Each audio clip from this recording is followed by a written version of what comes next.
EMS officials say during the drive, one of the most dangerous places to be is right here in the back of the ambulance. The family was actually hiding together in a bathroom, but they were in the path of the tornado. We decided to take this to social media. We wanted to see how many of our Facebook friends and Twitter followers knew about this. Dozens of them replied back saying they had received this scam. Road crews here in Jackson County have been especially busy today, to say the least. You can see this section of road here along Highway 50 is pretty clear, but not all the roads look like this at this point. School officials also say they have hand sanitizer in all of the classrooms and are encouraging students to sanitize daily and often. And then, of course, there's the fashion. Some celebrities say it does take a while to figure out what to wear to the Kentucky Derby.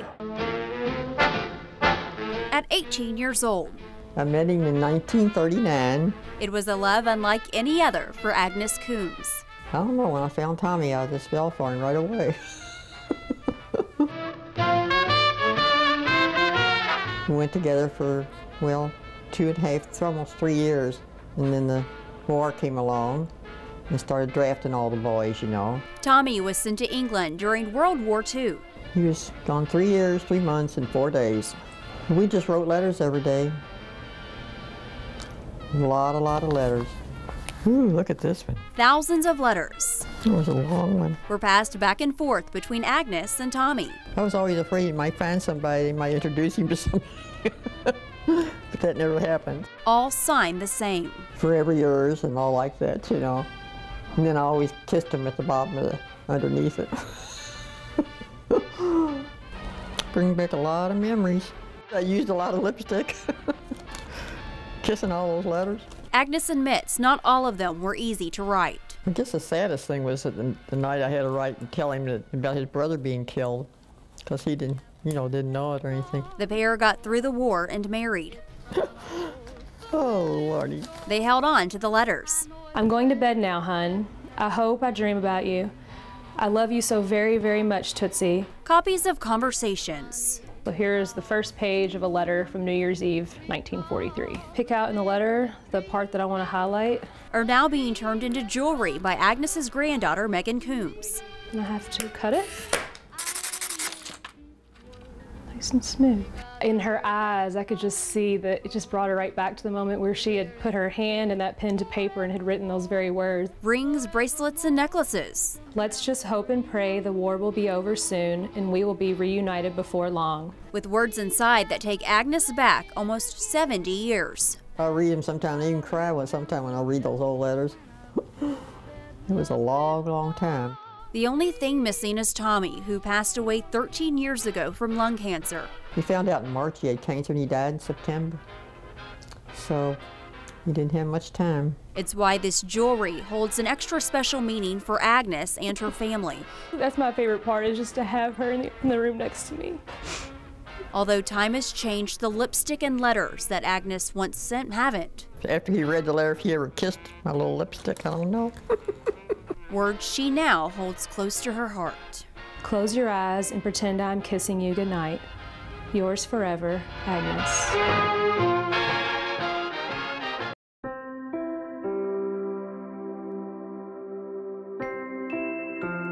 For 13-year-old Lane Goodwin, the last 2 years have not been easy. He has alveolar rhabdomyosarcoma. It's a rare and aggressive form of childhood cancer that he was diagnosed with in March of 2010. In an instant, life changed for the young McLean County boy. Chemotherapy and radiation became part of his life. He's now battling the cancer for a third time. Right now, he's just, he has spurts, he gets sick, and then there's times where he'll have like 15-20 minutes of energy. On this day, after a rough morning for Lane, we connected with him while he was in bed. How are you? Right. We wanted to check in to see how you're feeling. Thumbs up? There you go. It's the Thumbs Up campaign for Lane that's sweeping the country. U of L football players, UK basketball coach John Calipari, singers Garth Brooks, Trisha Yearwood, and Rob Thomas, firefighters, soldiers, Disney characters, and a player from Lane's favorite baseball team are all supporting him online.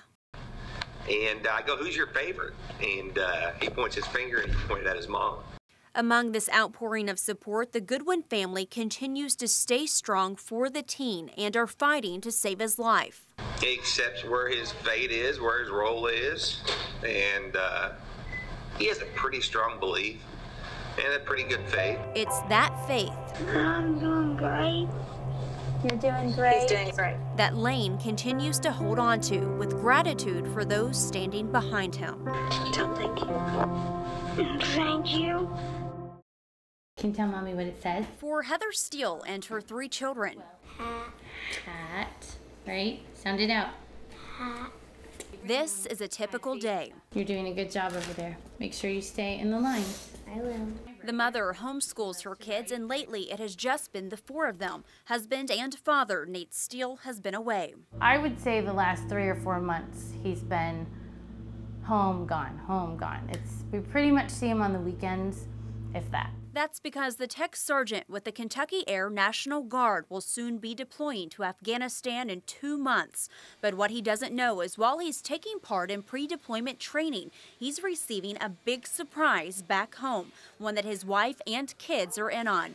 Roughly 20 minutes away from the home the family is currently renting in Louisville.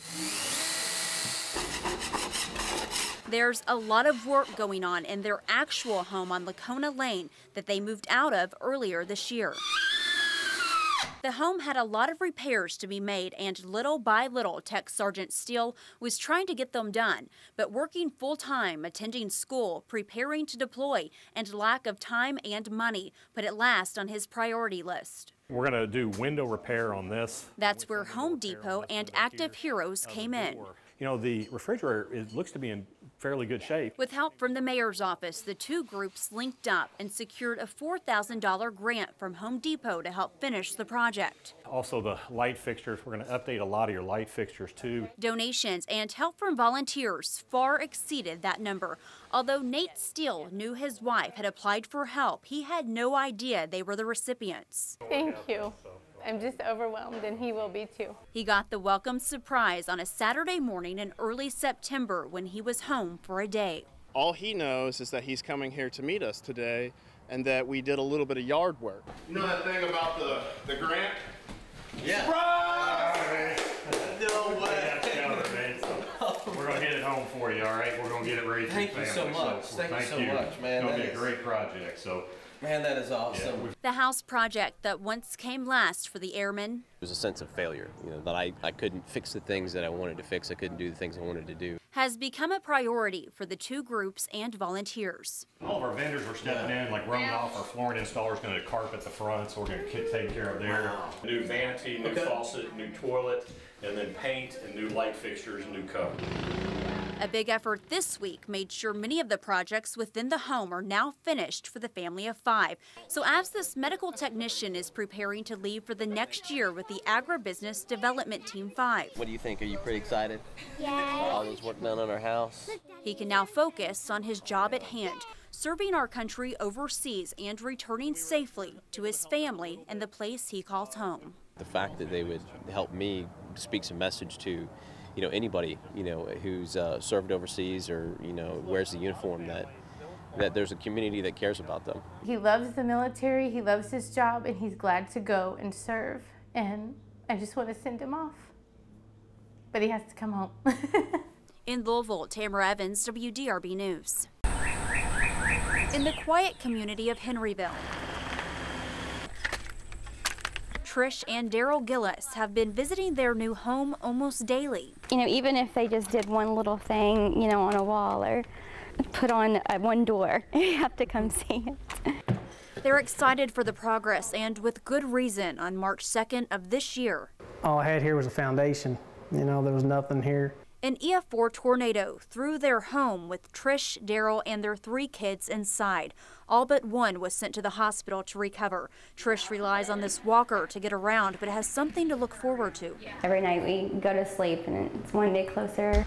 Closer to a new home and a new beginning. We'll go to my comfort zone. The house is a month away from being complete, and unlike their first home, has a basement, which the kids requested. It just gives you a feeling of safety. Even if it's just a small storm, just knowing we can run down there. Just like this house, this family has come a long way.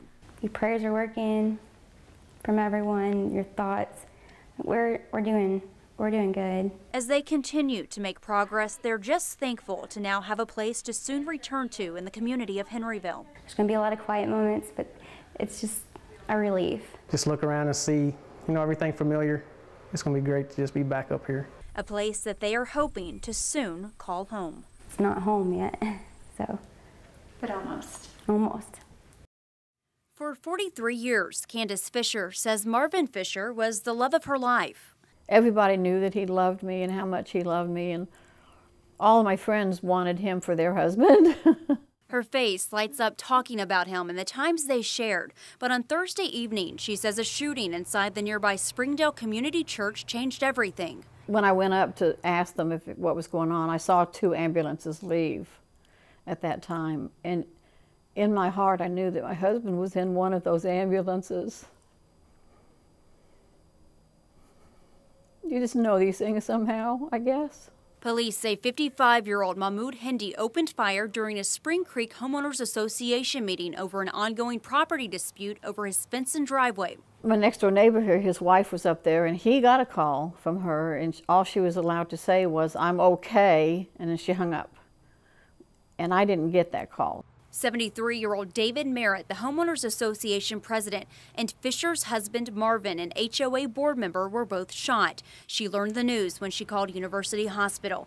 Fisher held on for several days at the hospital, covered with the special blanket church members made him.